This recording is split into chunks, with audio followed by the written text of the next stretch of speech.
Muy bien. Bueno, vamos a Segunda de Crónicas, capítulo 29. Segunda de Crónicas, capítulo 29. Y estamos viendo en las últimas 4 semanas, durante el mes de septiembre, hemos estado viendo lo que es un avivamiento.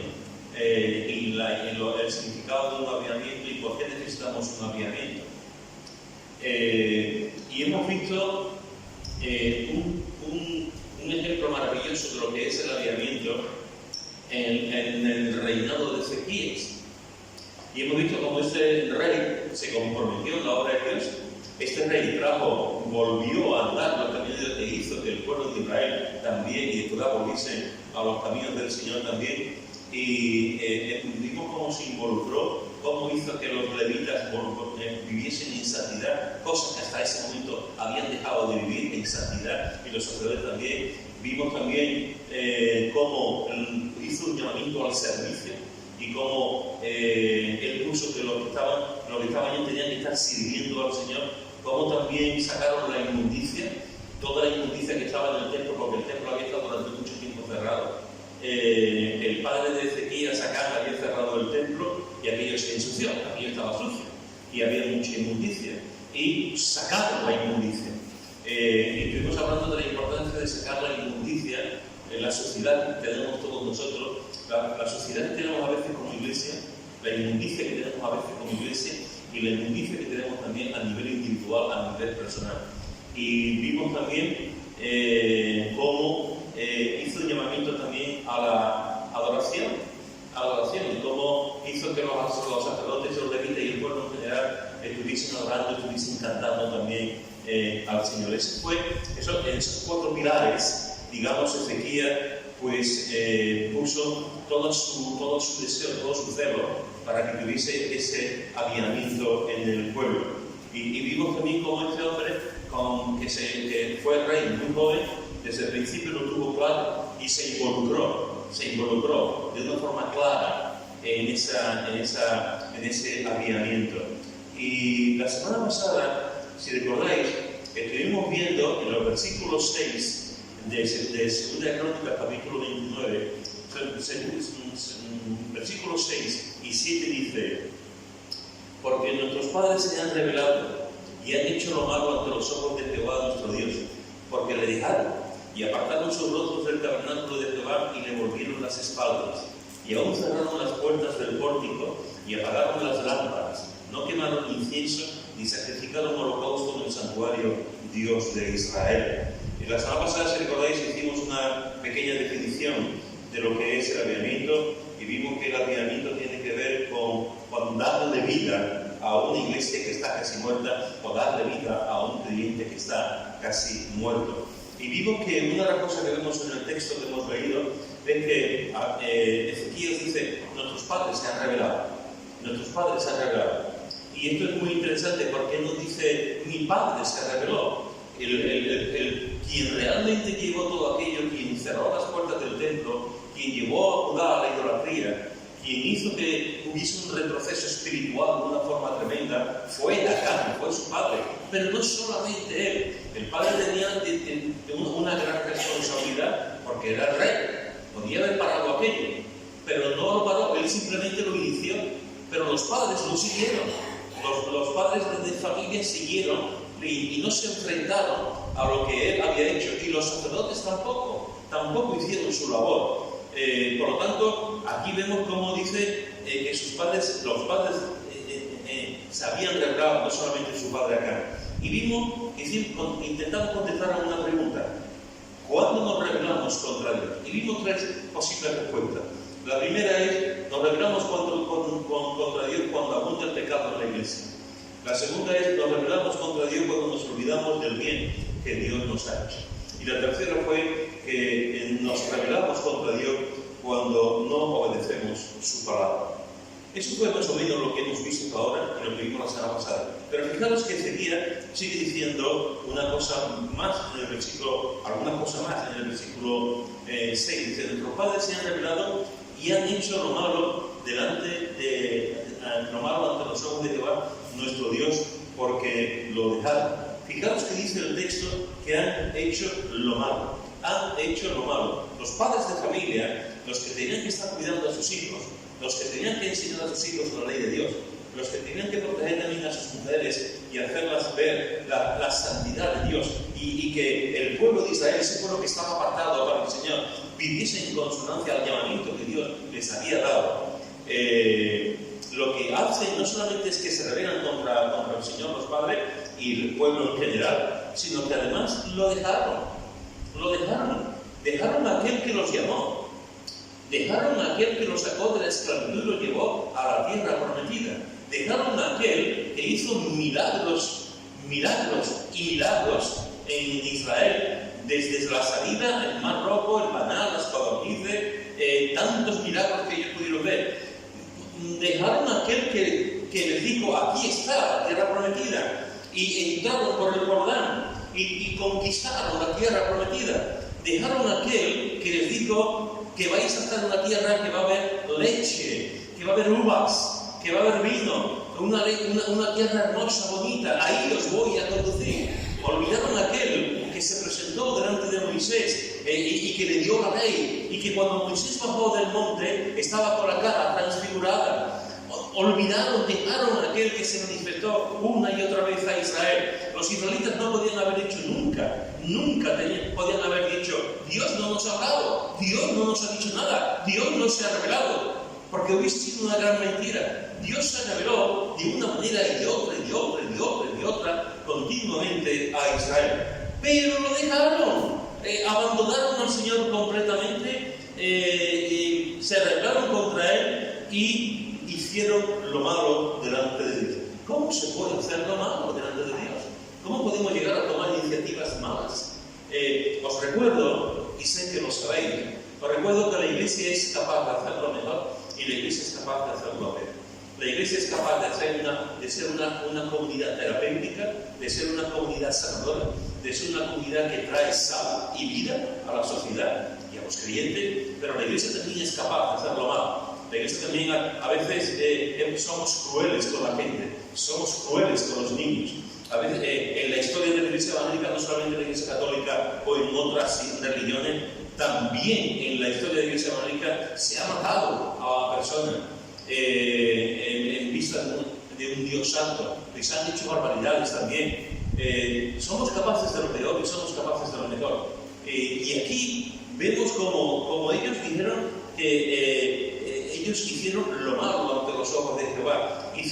Tenían un Dios bueno, tenían un Dios de referencia, tenían el único Dios que merece la pena, tenían un Dios que les había mostrado el camino de la santidad, y sin embargo se rebelaron contra este Dios e hicieron lo malo delante de Dios. Me recuerda un texto que ya también compartí un poco, en Isaías capítulo 5, versículo 20. Isaías capítulo 5, versículo 20. Y mirad lo que dice aquí el texto. Isaías capítulo 5, versículo 20, dice: ¡ay!, dice Isaías, ¡ay!, de los que a lo malo dicen bueno y a lo bueno malo, que hacen de la luz tinieblas y de las tinieblas luz, que ponen lo amargo por dulce y lo dulce por amargo. Fijaros que aquí está en esta retaíla que está diciendo Isaías, donde está diciendo ay, y dice en varias ocasiones. Aquí está diciendo uno de esos ay de los que a lo malo dicen bueno y a lo malo y a lo bueno dicen malo. Estamos en esa sociedad, hermano. Estamos en una sociedad donde a lo malo se dice bueno y a lo bueno se dice malo. Estamos en una sociedad donde se dice que lo santo es vil y lo vil es santo. Estamos en una sociedad donde la línea entre lo bueno y lo correcto es lo bueno y lo malo es muy fina. Y estamos en una sociedad donde la gente habla y los que hablan dicen cosas que la gente quiere escuchar, nada más. Estamos en una sociedad donde no hay profetas. Estamos en una sociedad donde no hay verdad. Estamos en una sociedad donde no hay luz. Estamos en una sociedad donde no se dice el Evangelio por temor a lo que la gente piensa. Estamos en una sociedad donde el mal está caminando cada vez más.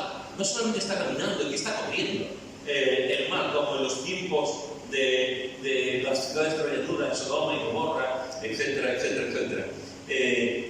Estamos en una sociedad Y la Iglesia forma parte, queramos o no queramos, forma parte también de esa sociedad. No somos del mundo, pero estamos en el mundo, en el que entramos en este juego de hacer las cosas, a llamar lo bueno malo y a lo malo bueno. Fijaros que hay muchas cosas en este mundo, en esta situación, en la que tenemos que tener cuidado. ¿Cómo podemos hacer lo malo ante Dios? ¿Cómo podemos caer ante como iglesia, como creyentes, como familia, hacer lo malo? Déjame decirte que dos cosas. Bueno, quizá te diga tres. Dos cosas. La primera es que tenemos que aprender a discernir. Tenemos que aprender a discernir en todo momento. Estamos en un tiempo muy difícil. Y si no sabemos discernir, si no tenemos un entendimiento de la palabra de Dios, si no conocemos la Escritura, vamos a caer en el engaño. Vamos a caer, y a veces el engaño no se presenta como engaño.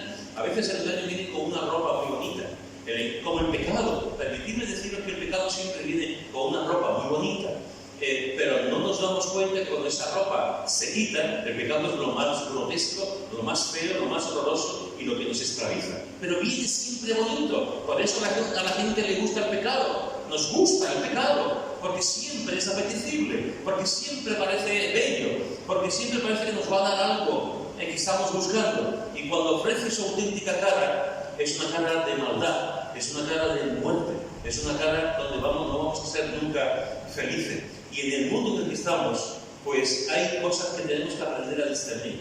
Tenemos que aprender a discernir lo que vemos en las redes sociales. Tenemos que aprender a discernir lo que escuchamos en las predicaciones. Tenemos que aprender a discernir en la relación con otros creyentes. Tenemos que aprender a discernir lo que se nos enseña.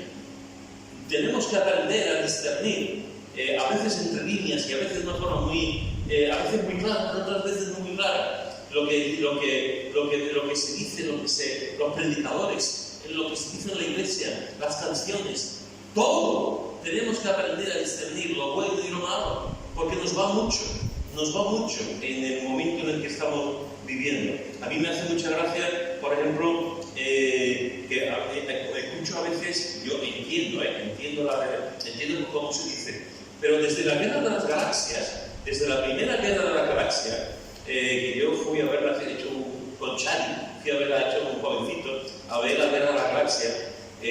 Por cierto, yo estaba allí, no sé la edad que tenía, pero éramos hoy allí viendo la Guerra de las Galaxias con Charlie. Y estábamos allí, y esa frase que dice que la fuerza te acompañe, que la fuerza te acompañe, es interesante porque yo he escuchado muchas veces no, pero he escuchado a veces a creyentes decir que la fuerza te acompañe. Y déjame preguntarte, ¿qué fuerza? Porque lo que está diciendo en la película y lo que se ha hecho ya una frase célebre en el cine es una frase pagana. Es una frase que no tiene nada que ver con Dios. Es una frase que no tiene nada que ver con la existencia de Dios. Es una frase que tiene que ver con tu interior. Que la fuerza te acompaña, la fuerza que te maneja, la fuerza que tiene, que esa fuerza te acompañe. Hoy en día hay mucha gente que te dice buena energía, te transmito buena energía, te transmito buenas cosas. Pablo está medio dormido y digo, pero hoy te transmito buena energía. Y Pablo me ha transmitido buena energía. O te pongo la mano y te digo, te transmito buena energía. No, madre. Déjame decirte que eso realmente parece bonito. Ya me gustaría decirte que es bonito y me gustaría decirte que la fuerza te acompañe. Pero eso es paganismo. Realmente la fuerza no está en ti, la fuerza no está en mí, la fuerza no está en ninguna religión ni en ninguna cosa, la fuerza está en Jesús. Para nosotros la fuerza, el poder, la dinamis lo da el Señor, es el Señor Jesús quien es poderoso. Y a veces nosotros entramos en ese juego en el que parece que la fuerza está en nosotros. Esta psicología que tenemos hoy en día, que se introduce en la predicación también, que se introduce en las canciones también, en muchas cosas. La fuerza está en ti. Tú puedes sanar, tú puedes seguir adelante, tú te has caído, pero tú te levantas. Tú has tropezado, pero tú sigues adelante. Porque tú puedes, porque tienes un gigante dentro, porque la fuerza de la voluntad es muy importante, porque tú eres alguien muy especial, porque tú eres poderoso, porque tú te vas a comer el mundo. Y la gente estamos ahí, estamos viendo y estamos diciendo, yo quiero comer el mundo, yo soy número uno, yo soy el importante, yo me caigo, yo me levanto. Pero la fuerza no está en ti. La fuerza está en nosotros, eso es una gran mentira. La fuerza está en el Señor. Cristo es nuestra fuerza. En Cristo nos fortalecemos. Cristo es el que nos levanta. Cristo es el que nos ayuda. Ayer mi mujer y yo vimos por ayer, acabamos reventados, como Raquel ha dicho también ella. Nosotros, Xavi y yo, acabamos reventados.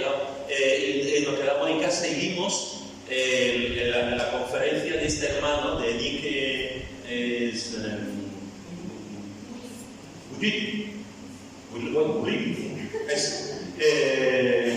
es un apellido un poco raro. Y lo vimos en YouTube. Estábamos allí los dos. Es impresionante. No sé si lo visteis alguno ayer.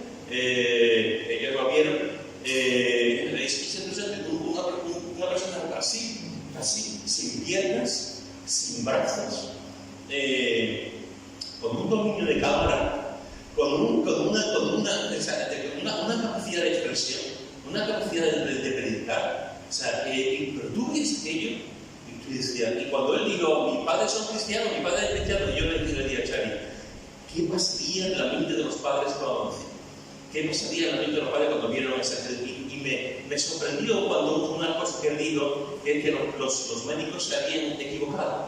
Los médicos se habían equivocado y le pidieron perdón a los padres porque se habían equivocado, porque si se hubiesen dado cuenta antes que no tenía extremidades, ni brazos ni piernas, le hubiesen ofrecido a la madre la posibilidad de abortar. Pero no lo vieron, por alguna razón no lo vieron. Y le pidieron perdón por no abortar.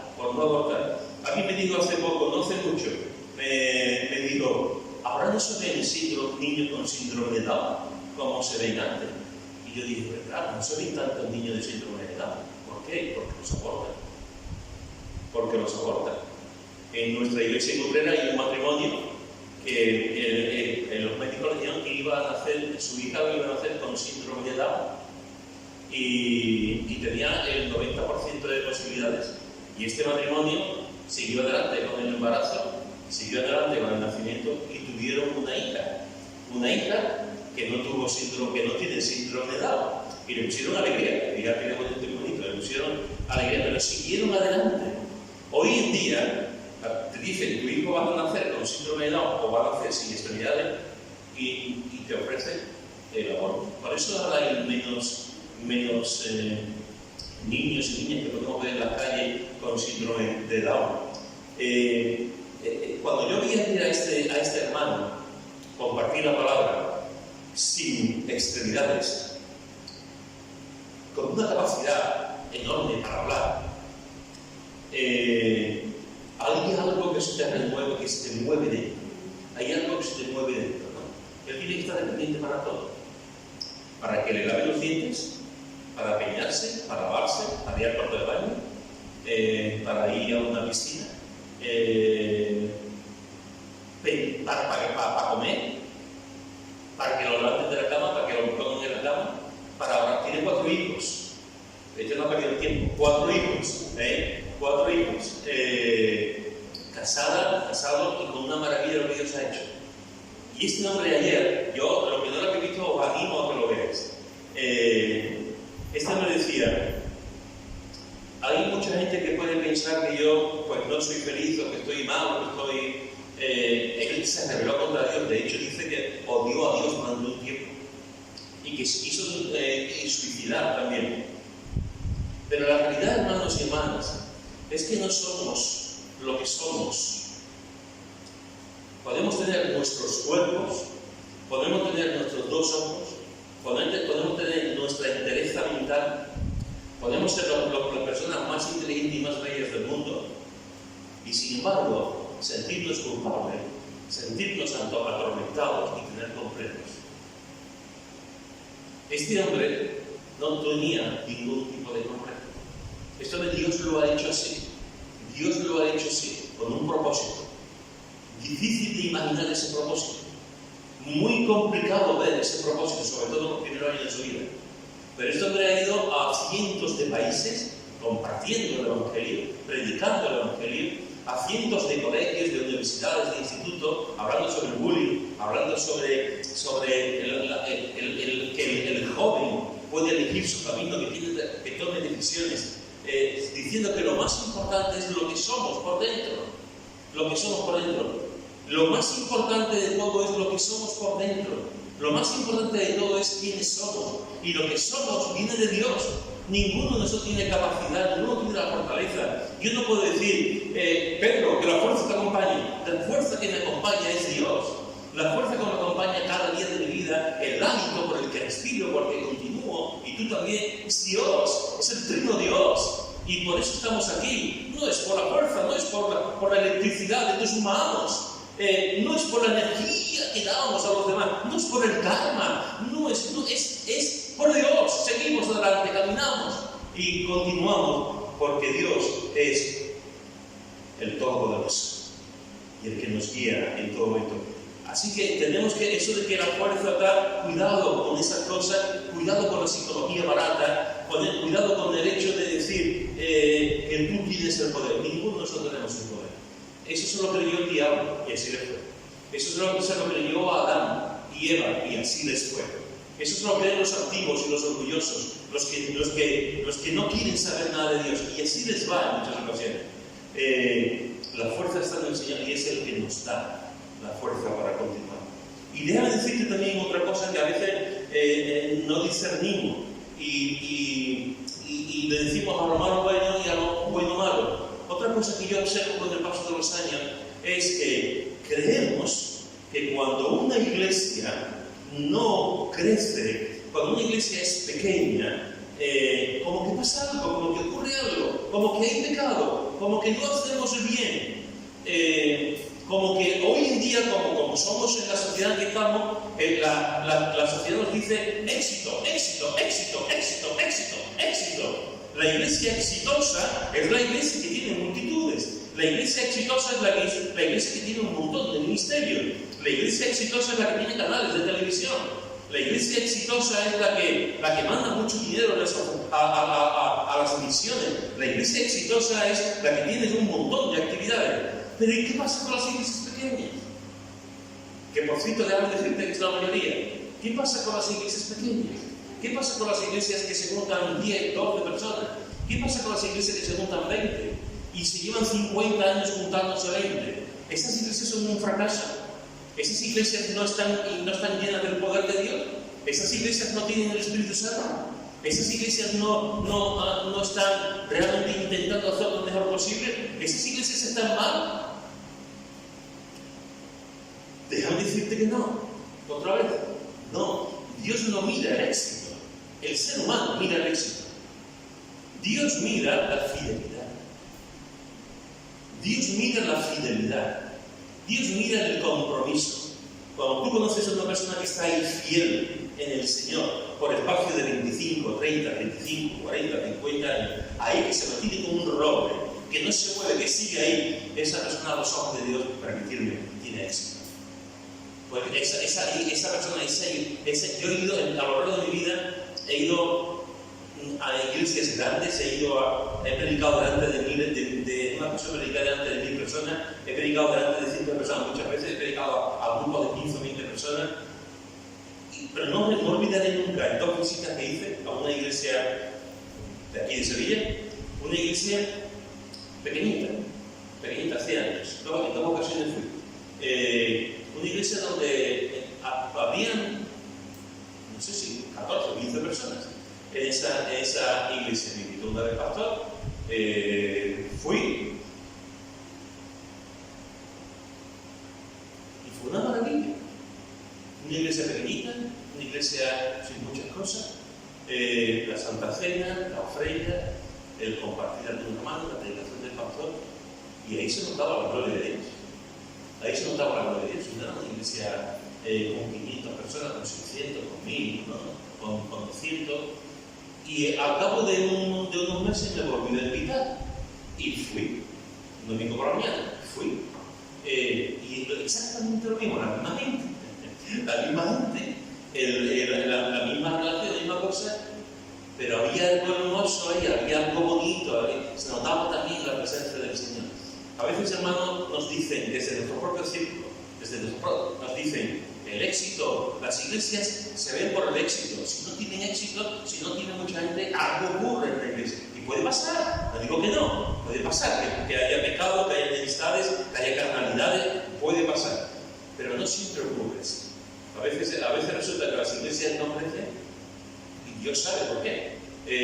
Porque lo que Dios pide es siempre fidelidad. Fidelidad, perseverancia, paciencia. Fidelidad, paciencia, perseverancia. Siempre. Y cuando una iglesia, cuando una familia, cuando unos hombres y mujeres viven de esa forma, eso es éxito. El éxito de Dios, no el éxito del ser humano, no el éxito de la gente que estamos aquí. Lo que Dios hace es lo importante y lo que nosotros tenemos que hacer delante de Dios. Y a veces, pues, oye, que somos los malos de la película, ¿verdad? Nos crecemos, estamos mal, nos sentimos mal, estamos hechos polvo. En las iglesias pequeñitas, como que no. Las iglesias pequeñas, que son fieles, son una bendición. Son una bendición. Los clientes que están ahí perseverando, son una bendición. Porque la fidelidad viene del corazón de Dios. Y es un valor que la palabra de Dios nos enseña de una forma tremenda. Así que fijaros que este grupo lo que vemos aquí en el versículo es que los padres y la sociedad en general, pues no solamente se rebelaron contra Dios, sino que además le dice que hicieron lo malo ante los ojos de Jehová. Pero fijaros que también dice otra cosa, el versículo 16. Dice, el versículo 6, perdón, dice, lo dejaron, hicieron lo malo ante los ojos de Jehová nuestro Dios, porque le dejaron. Fijaros que nos dice que se rebelaron, nos dice que hicieron lo malo y nos dice que le dejaron. La apostasía fue tremenda, la apostasía fue increíble, el apartarse del Señor fue de una forma tremenda. Le dejaron a Dios. ¿Pero quién puede dejar a Dios? Yo entiendo que tú me dejes a mí, que soy un pecado. Yo entiendo que yo te deje a ti. Yo entiendo que nos enfademos. Pero ¿quién se puede enfadar contra Dios? ¿Quién puede dejar a Dios? ¿Quién puede levantar el puño? Si hasta los hombres más santos que han pasado por situaciones increíbles no levantaban el puño contra Dios, como el caso de Job, hombres y mujeres que han estado ahí atribulados y sufriendo, no se han enfadado contra Dios, o si se han enfadado, dice Señor, me enfado contigo, pero sigo contigo, como este hermano que se quiso suicidar, que se enfadó contra Dios durante 2 o 3 años, pero ahí está, como heraldo, predicando el Evangelio. Los que son creyentes, los que tienen una buena relación con Dios, también se enfadan con Dios. Igual que un hijo se enfada con su papá y con su mamá. Igual que un padre se enfada con su hijo. Y después, la relación continúa. La relación sigue ahí, porque somos familia, porque nos amamos por encima de todo. Cuando alguien se enfada con Dios, y tú, este quiere a Dios.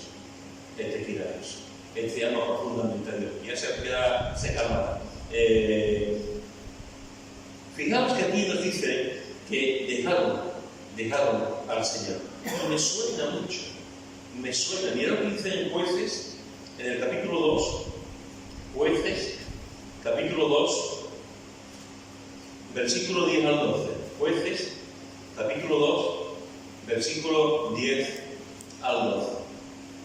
Y toda aquella generación también fue reunida a sus padres. Y se levantó después de ellos otra generación que no conocía a Jehová, ni la obra que él había hecho por Israel. Después los hijos de Israel hicieron lo malo ante los ojos de Jehová y sirvieron a los Baales. Dejaron a Jehová, el Dios de sus padres, que los había sacado de la tierra de Egipto, y se fueron tras otros dioses, los dioses de los pueblos que estaban en sus alrededores, a los cuales adoraron y provocaron a ira a Jehová. Aquí está el pueblo, un pueblo que sale de Egipto, un pueblo que por lo que ya conocemos y sabemos, se dieron 40 y dando vueltas en el desierto. Un pueblo que en la generación menos Caleb y Josué pudieron todo y entraron en la tierra prometida, todos los hijos con Josué y con Caleb. Y Josué empieza a repartir la tierra y empiezan a luchar contra la gente que estaba allí para repartirle la tierra. Y nos dice el texto que esa generación, no los padres, sino la generación, se levantó otra generación. La generación de los padres había llegado, la generación de los padres habían trabajado, la generación de los padres habían estado ya bien visto también muchas cosas maravillosas que Dios había hecho. Pero se levantó otra generación, y es triste lo que dice aquí el autor de los Jueces. Se levantó después de ello otra generación que no conocía a Jehová. Pero si el Señor dice en muchas ocasiones, cuando vayas por el camino, habla con tu Dios. Cuando vayas, dile, es continuamente ve diciendo a tus hijos, ¿quién soy yo? Obedéceme, te he apartado de la mente. Siempre, continuamente vemos como el Señor dice, recordad quién soy yo, habladle a vuestros hijos, no olvidad nunca quién soy yo. ¿Cómo pudo esta generación decir que no conocían a Jehová? No solamente que no conocían a Jehová, sino dice, ni la obra que él había hecho por Israel. Los hechos históricos tampoco lo conocían. No sabían realmente lo que el Señor había hecho. No me extraña que después diga, después los hijos de Israel hicieron lo malo contra los ojos de Jehová y sirvieron los cuales, claro, si no lo conocían y sabían quién era y lo que había hecho, no me extraña que hicieran lo malo. Y dice en el versículo 12, y dejaron a Jehová, el Dios de sus padres. Y dejaron a Jehová, el Dios de sus padres. Hace muchos años, Lara me dijo una frase que se me ha quedado en el tintero. De vez en cuando la repetí, de vez en cuando. Pero la primera vez que yo la escuché, pues es verdad. Lara hace muchos años me dijo, la diferencia, y Lara dirá que la había dicho.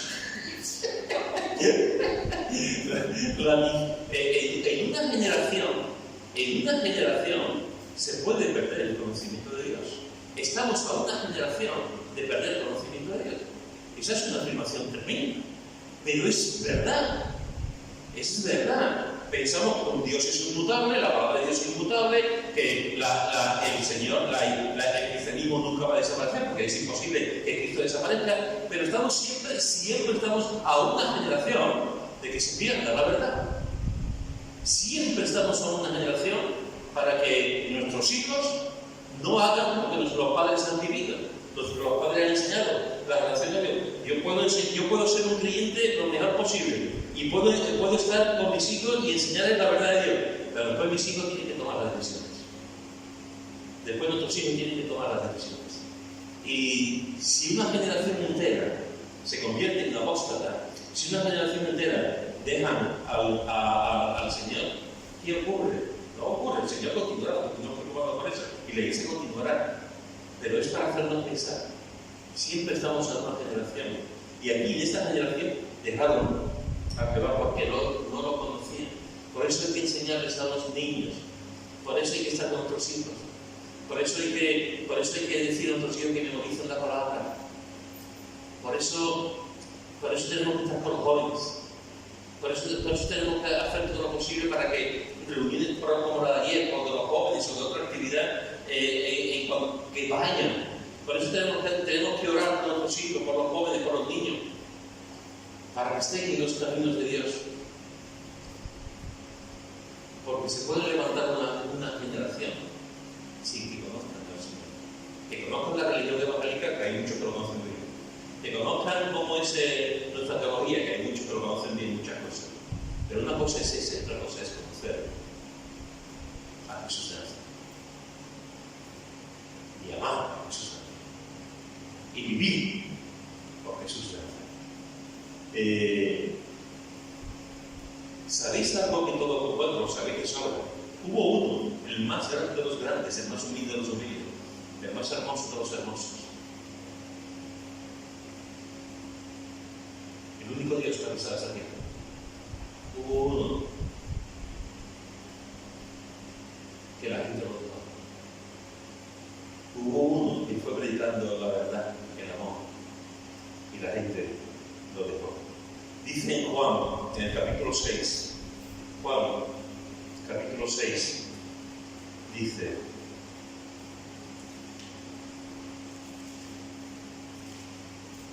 Juan 6, versículos 66 a 68, dice: desde entonces muchos de sus discípulos volvieron atrás y ya no andaban con él. Dijo entonces Jesús a los 12: ¿queréis acaso iros también vosotros? Y le respondió Simón Pedro: Señor, ¿a quién iremos? Tú tienes palabras de vida eterna. Fíjate lo que dice aquí. Fíjate, si tú lees el texto de Juan 6, había una multitud de personas que lo estaban siguiendo. Mucha gente estaba siguiendo a Jesús. Y hay un momento en que deja de seguir a Jesús y Jesús mira a sus discípulos y les dice: ¿acaso queréis vosotros iros también? Fijaros que yo no estuve allí, yo solamente estoy leyendo esto como tú, cuando tú estás leyendo, lo estás leyendo. Pero no sé por qué. Yo me imagino que cuando Jesús ve que la gente se vuelve y ya no andaban con él, Jesús está andando, está con sus discípulos, mira para atrás y todos los que estaban siguiendo se han ido, uno por aquí, otro por allá, otro por acá, aquella familia por allí. Todos los que habían puesto su esperanza en él, todos los que habían dicho que bueno es Jesús, todos los que habían visto la multiplicación de los panes, todos los que habían visto las maravillas de Jesús, los que habían estado con él en el sermón del monte, todos los que estaban con Jesús allí, de pronto Jesús se vuelve y todos han ido. No queda nadie. Y yo me imagino a Jesús mirando a sus discípulos y me imagino a Jesús, aunque no dice el texto, profundamente triste. Y quizá incluso con alguna lágrima. Y mirar a sus discípulos y decir: todos son uno. ¿Y vosotros? ¿Y vosotros? ¿También queréis marchar? Y me imagino a Jesús diciéndolo con la voz muy florida, con un dolor en su corazón, con un quejido en la garganta. ¿Y vosotros? ¿También me queréis dejar? No me imagino a eso. ¿Y vosotros también me queréis dejar? No me imagino eso. Diciendo eso con dolor. ¿Por qué dejamos a Jesús? ¿Por qué hay gente que deja a Jesús? ¿Por qué hay personas que yo he conozco centenares de personas que han creído en Cristo? Y conozco centenares de personas que han abandonado a Cristo, igual que tú. Seguro que tú conoces a mucha gente también. Centenares de personas que un día creyeron en Jesús y un día han abandonado los caminos del Señor. ¿Por qué abandonamos a Jesús? ¿Por qué dejamos a Jesús? Yo creo que dejamos a Jesús, hermano, y una de las razones más importantes es porque queremos seguir mandando nosotros. Aquí es una lucha. O manda Jesús o mando yo, punto. O manda Jesús o mando yo. Y en esa lucha, en muchas ocasiones, gracias a Dios, vence Él, y vence Él, y vence Él. Y nos damos cuenta que tiene que mandar Él.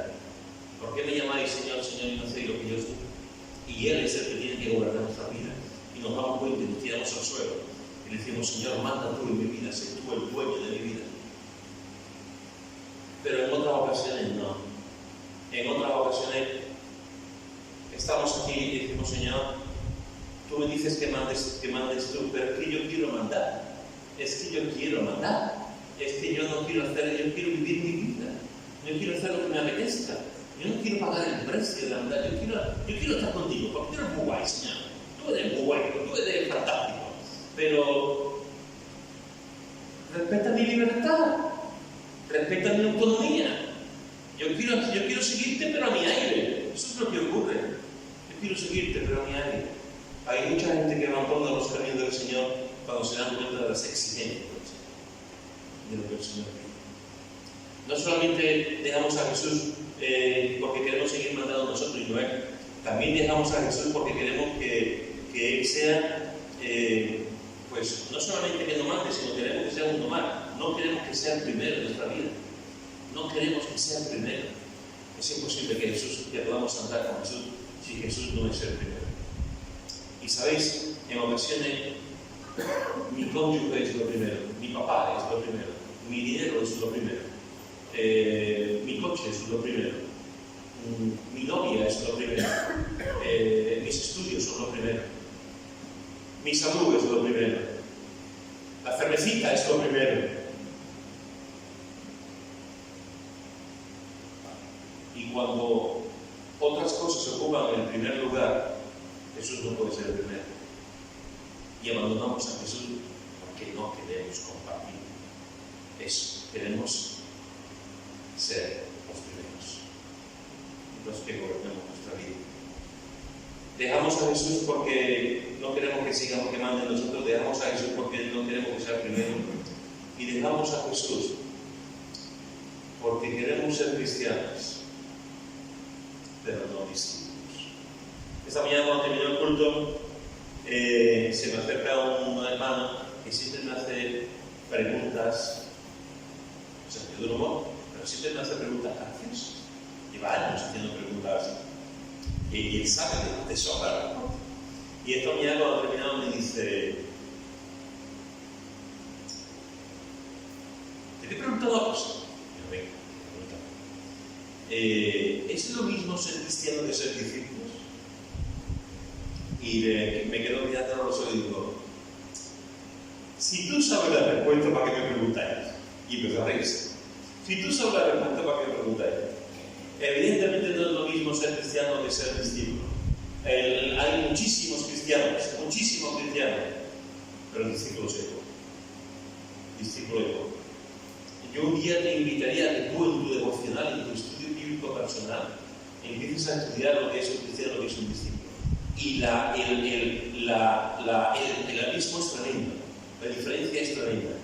Ser cristiano estamos llenos, y la iglesia está llena de personas cristianas, pero no está llena de discípulos. Los discípulos marcan la diferencia. Los cristianos estamos ahí, vamos por aquí, vamos por allá, hacemos esto, hacemos lo otro. Los discípulos son la sal de la tierra y son los que realmente viven como el Señor quiere. Los discípulos. ¿Por qué abandonamos a los caminos de Dios? ¿Por qué abandonamos a Jesús? Pues porque no queremos ser discípulos. No queremos ser discípulos. Vende todo lo que tienes. Señor, yo quiero ser discípulo tuyo. Muy bien, vende todo lo que tienes. Señor, que yo no puedo ser discípulo con dinero. No, si el problema no es dinero, el problema es ¿dónde está tu corazón? ¿Dónde está tu corazón? Déjame que entienda a mi papá. Yo soy discípulo tuyo, pero déjame que entienda a mi papá. No, sígueme ya. Jesús quiere ser el primero. Y nosotros como cristianos tenemos que aprender la diferencia fundamental porque nos va mucho. La diferencia entre ser cristianos y ser discípulos. ¿Sabes cuántas veces aparece la palabra cristiano en el Nuevo Testamento? ¿Sabes cuántas veces aparece la palabra cristiano? 3 veces. 3 veces aparece la palabra cristiano. La mayoría en el libro de los Hechos. 3 veces. Es una maravilla, una bendición. A mí me encanta la palabra cristiano. Nos identificamos como cristianos. ¿Sabes cuántas veces aparece la palabra discípulo? Cuando otro día decía buscarlo. Aparece un montón de veces la palabra discípulo. Un montón de veces. En todos los escritos. 3 veces aparece la palabra cristiano. Y un montón de veces aparece la palabra discípulo. Supongo que será por algo. Porque la palabra de Dios no está hecha a cultura. Y la diferencia está que los cristianos abandonamos a Jesús. Los discípulos nunca. Los discípulos siempre sabrán y vivirán sabiendo que Jesús es el Señor, sabiendo que Jesús es el soberano y sabiendo que cuando nos levantamos hacemos y Señor, a tus órdenes. Este día para ti, ¿qué quieres que haga, Señor? Y te adoro, Señor, y vivo para ti. Somos discípulos de Cristo. Un discípulo es un pequeño aprendiz. Esa es la palabra. Somos discípulos que estamos aprendiendo. Y cada día aprendemos, cada día seguimos, cada día continuamos siendo discípulos de Jesús. Ojalá que los que estamos aquí sepamos y vivamos esa realidad en nuestra vida.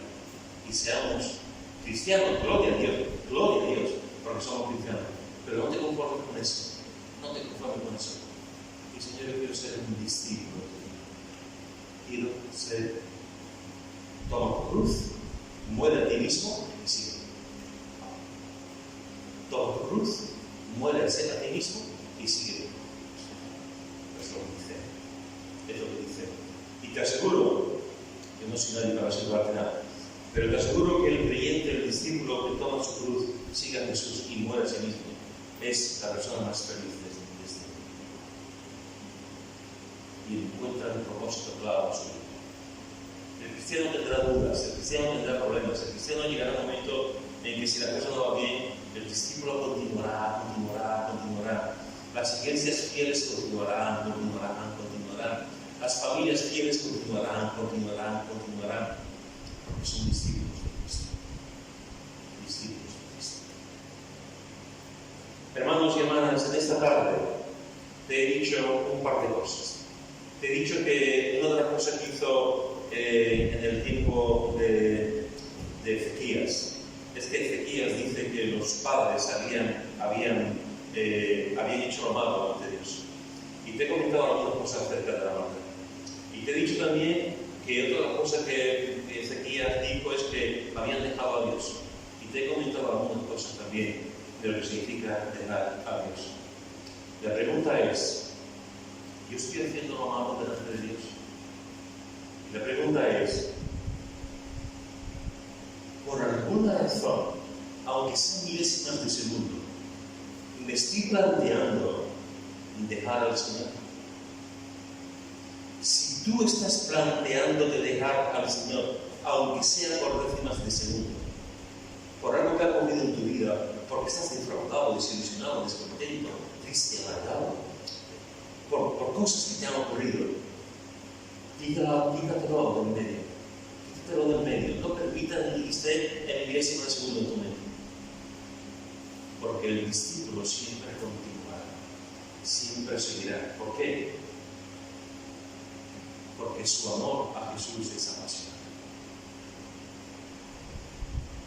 Su amor a Jesús es apasionado. Y continuará.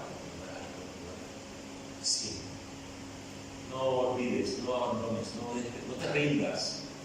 No, yo no soy sevillista, soy bético.